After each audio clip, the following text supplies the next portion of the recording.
Дагы бир келин мурдагы күйөөсүнүн колунан каза тапты. 34 жаштагы келиндин артында 3 баласы калды. Ал балдарын жалгыз өзү үй тазалоочу компания аркылуу багып келген. Мурдагы жолдошу ага бир нече жолу бычак сайган. Бишкектин 1-май райондук милициясы кылмыш жаза кодексинин адам өлтүрүү беренеси менен кылмыш ишин козгоп, 1991-жылы туулган жаранды шектөө катары кармады. Аны турмушка эрте 18 жашында эле берип коюшкан экен. Күйөөсү ичип жана кол көтөргөндүктөн бир нече жыл мурун ажырашып алган болчу. Бишкекте турмуш оор болуп кыйналып жүргөн учурда биз жардам бергенбиз. Түгүүчү машина алып иштеп, акыркы күндөрү үй тазалоочу компания ачып иштеп жүргөн. Кечээ ичпей калдым, орозо кармап атам деп алдап үйүнө келип уруш чыгарыптыр. Аягында бычактап салып келин каза таптыр. Ушул эле күнү милиция Ысык көлдө 57 жаштагы киши чогуу жашаган аялды өлтүрүүгө шек саналып кармалганын кабарлады. Шектүү күнөөсүн мойнуна алып, ошол күнү ортодо уруш чыгып, аны балка менен уруп жибергенин айткан. Ошондой эле сөөктү 9 күн ашканада кармап, кийин үйүнүн жанындагы таштанды таштоочу жайга ыргытып кеткен. Эльвира Жалалбековна бул боюнча үй бүлөлүү 3 баласы жетим калды. Мурдагы күйөөсү таап, муздап кетиптир, бычактап.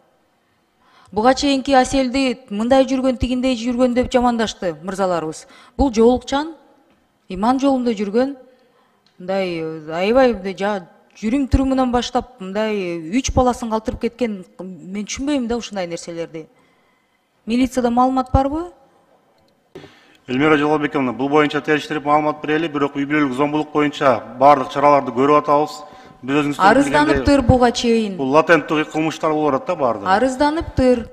Бир күндө удаа катталган 2 окуядан кийин зомбулуктун курмандыгына айланган аялдар маселеси жогорку кеңеште көтөрүлдү. Депутат Эльвира Сурабалдиева Ички иштер министрлигинин үй бүлөлүк зомбулукка каршы иш жүргүзүүгө чакырса, Талайбек Сарбашев мечиттерде кыз келиндердин укугу жөнүндө баян окууну сунуштады.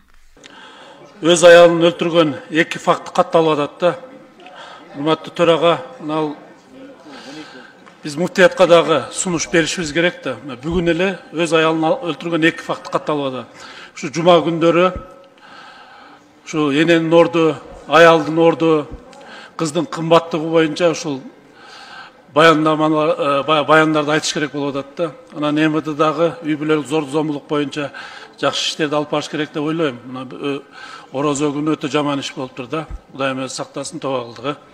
Ушул тапта Акыйкатчы институту кыз келиндерди зомбулуктан коргоо мыйзамын жакшыртуу максатында мониторинг жүргүзүп жатат. Өткөн жылы аталган мекемеге 100дөн ашуун адам кайрылган. Алардын 10дон ашууну балдарга карата сексуалдык, 9-у үй бүлөлүк зордук зомбулукка байланыштуу кайрылгандар. Соцсеттерде эми баары эле күйүп бушуп атат.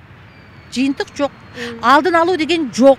Анан маданияттын жоктугу ушул ооз кабылбаган сөздөр менен эми өзүнчө эле кыйын ошо жерде баштап атат. Демек ошо жерде аны чечип койгонсуп атат. Ал сөз менен чечилбейт да, алтыным. Аны иштеш керек. Сөз токтото албайт. Аны жеринен ар бир өзүнүн салымын кошуп, канткенде ушул көйгөйдөн чыгабыз деген аракеттер болуш керек да. Ички иштер министрлигинин эсебинде былтыр 13104 үй бүлөлүк зомбулук фактысы катталган. Бул 2022-жылдагы көрсөткүчтөн 32,6%га көп. 2021-2022 жылдары өлкөдө үй бүлөлүк зомбулуктан 20 аял каза болгон. Роза Акматжан кызы, Аслиддин Турганбаев, Ош ТВ.